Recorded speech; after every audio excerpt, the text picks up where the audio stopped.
Hey, I'm Shannon MacKinnon, and this is Welcome to the Real World.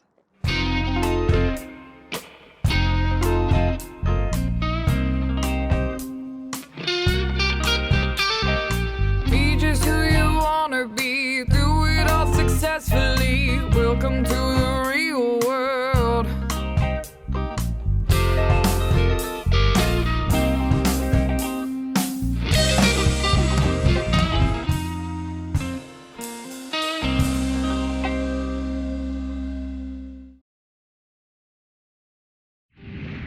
Welcome to the Real World focuses on various jobs across Hamilton geared towards students in grade 12 who are deciding on a career path, college and university students, or adults looking for a career change. Each episode will focus on a different job across Hamilton and go into the nitty-gritty day-to-day operations of the job that may not be touched in school. This show will give viewers a hands-on look at the real jobs out there in Hamilton, education required for the particular job, and how to move up the ladder for the job being focused on. For this episode, I followed around Crystal, a veterinarian technician. She showed us her journey from graduating at Seneca College in Toronto to working at the Hamilton-Burlington SPCA. So I want to start off, what is a vet tech? So a vet tech, I guess, could best be explained as being similar to a human nurse. So you provide support to your veterinarian, and there's a lot of the jobs that allows them to go into surgery or do appointments that you do kind of in the back that makes it easy for that to happen. So we would do, you're typically trained in radiology, anesthesiology, surgery, but you're not performing surgery, you're more so assisting. You'll do a lot of medicine, so you would do follow-up care in ICU, things like that. Those are kind of the main sort of part of it, and then on top of that is restraint and handling and all those sorts of things too that you do as well. Now, to become a vet tech, it's a 2 years college course. It is, yeah. Now, did you find after you graduated school, did the education you got, did that prepare you for the real world? It did. When I went, I was very happy with what I came out with, and I felt well prepared when I went into it. You do a month at the very end of your second year, you do a month internship as well, so you've kind of been exposed to clinic life or whatever it is you choose to do, which gives you a good insight into what you're going to be expecting when you get out there. Although medicine is very different from place to place, so that's always something to consider, but you're well prepared. I felt that like the little bit of support that you needed when you got out was pretty much it. Otherwise, you were good. And you said there is a co-op that you do in the last month? Yeah, so you do like an externship. So you select a place and you have to go and apply for that position, and then if they have space for you and they're willing to take you on, then you go there and work full-time for that full 4 weeks and kind of get experience. Then you finish up, you have a couple of weeks of school and you finish up, and then the other thing is technicians can also become registered. So I'm an RVT, so it's kind of like being a registered nurse. So at the end of your program, if you choose to do so, you would go write an exam, and if you pass, then you become registered. And in order to stay registered, you have to do 20 hours of continuing education every year and submit those credits so that you can remain registered. And if you let that lapse, you would lose that. What is the difference between a vet technician and a vet technologist? So the biggest differences were that the technologists went for 1 more year of school, and theirs included a lot more lab animal studies, so more kind of hands-on laboratory animals if you were thinking of working in a hospital and research, something like that. And then for a veterinarian, that's university bound? Yes, university, yeah, you have to get an undergrad, usually a 4-year undergrad, and in biomed or animal biology, and then you apply to vet school, and if you get accepted, then you're into another 4 years of that. That's where my daughter is right now. So for yourself, can you think of a story, or how has this job affected you?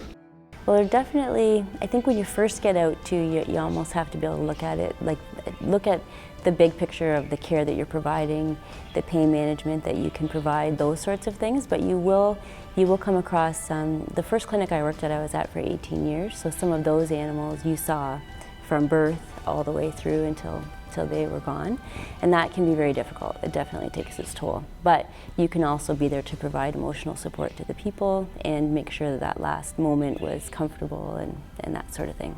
That's yeah, great. It does take a toll, but I think you have to look at it that way, otherwise it would drive you crazy. It's a place of healing. Yes, yeah, you have to see the good too, like all the good stuff you can do too. Yeah. Absolutely. Now, on the flip side, physical injuries in the job.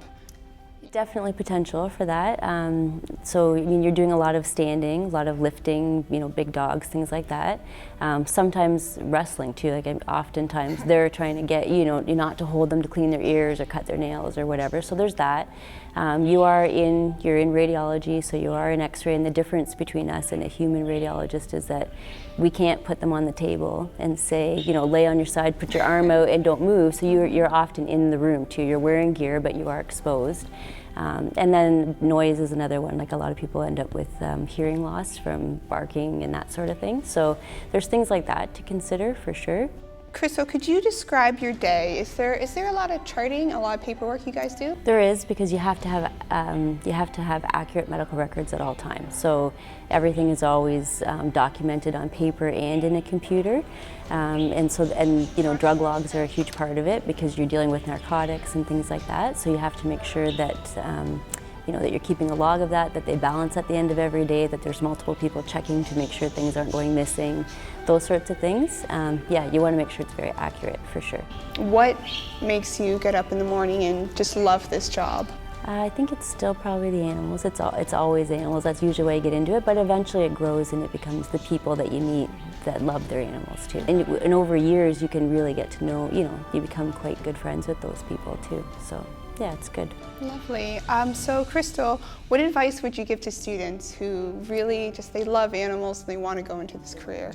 Try it out first, like go, you know, volunteer at a clinic, spend time at multiple because they're all a little bit different, get out to your shelters, things like that, and just make sure that you're okay with you know, the sadder side of it, as well as that surgery doesn't bother you, that needles don't bother you, that sort of thing. That you're not grossed out by vomit and all those sorts of things, because it's not always glamorous, so you have to kind of know that before you go in. It's not just hugging, you know, puppies and kittens too. So do you find this field competitive?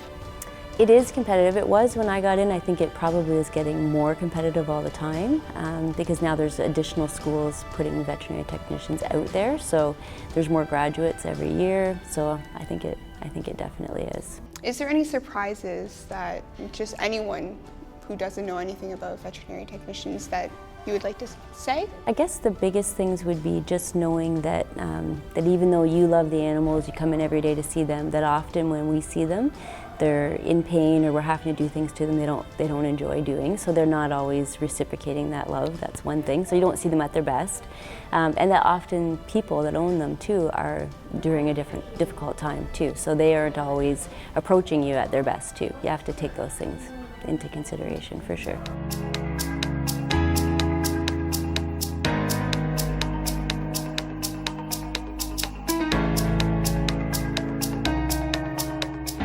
We are looking for students that have a grade 12 English, they have chemistry, biology, and they have their maths. What is the ratio between book work and theory work? We start theory in the first semester. That would be your most theory-based semester, and it would be, I'd say about 30 to 40% of your time is probably with animals in your first semester, and then it just increases from there. You have a lot of hands-on training. We have animals on site all year, so there is always going to be some kind of opportunity for students to learn, and that includes our farm animals and our small animals, and we have laboratory animals that come through. We have mice and rats and sometimes guinea pigs, we have rabbits, we have chickens. Now for students who are first coming in, are they warned about the emotional toll that they may have during this program, or are there any physical injuries? There is, on the Seneca website, we do talk about the fact that all students need to be vaccinated against rabies prophylactically, so that there is a mitigation of risk there. We are dealing with animals that could potentially bite you, as they could, and you're in the profession. That's what we're dealing with. That's their way of telling you something is not good with what you are doing, and so you should be prepared for that. We do have farm animals on site, and they require you to be able to lift certain weights and move your body in certain ways, so we do have that on the website as well. There's a weight minimum to lift. We don't talk much about the emotional aspect before you come into the program, but once you're here, it feeds into a number of courses where we talk about compassion with the owners, compassion with the animals, and how you can take care of yourself while you're in the profession. After a student has applied to the program, what is the process like? Are there interviews? There are no interviews, face-to-face interviews. It's a very high-demand program, not just at Seneca, but in the province in general. So it becomes a very objective selection process through our registrar's office, and all the applications will go in with the transcripts, and it'll really be based on the marks. But it is mandatory after you've been accepted. There will be a period of hours that you're required to submit, and you can take them either before you come into the program or throughout the program. A lot of students actually space it out because you learn of really exciting and unique volunteer opportunities while you're a student. Now, how competitive is this program?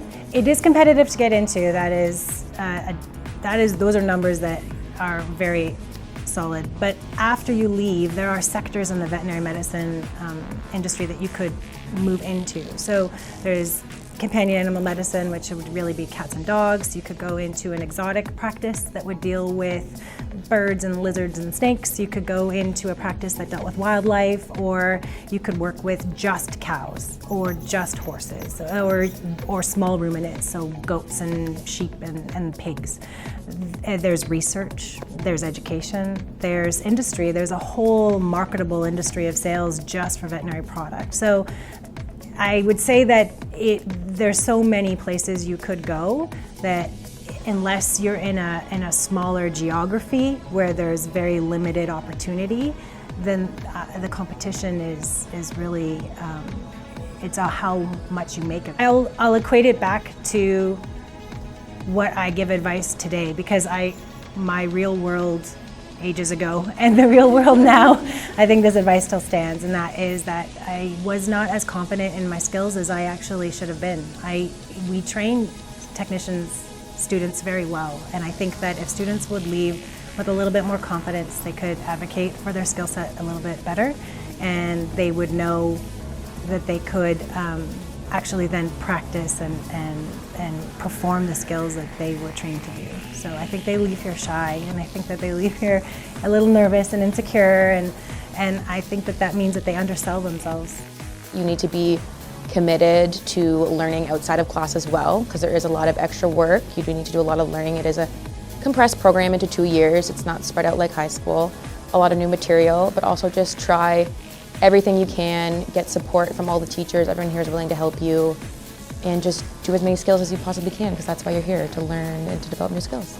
And what were your favorite courses? I did like going out into the barn and doing large animal skills, because I had never worked with large animals before, so it was a really cool experience for me. So working with sheep, working with the horses, working with the calves when we had them. I just found it really interesting and really unique, because it's kind of outside the classroom as well, so you're not quite sitting there with the pencil and book, you're actually doing technical skills, which was really cool.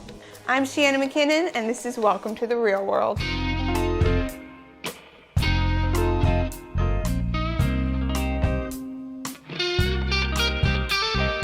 Be just who you wanna be, do it all successfully. Welcome to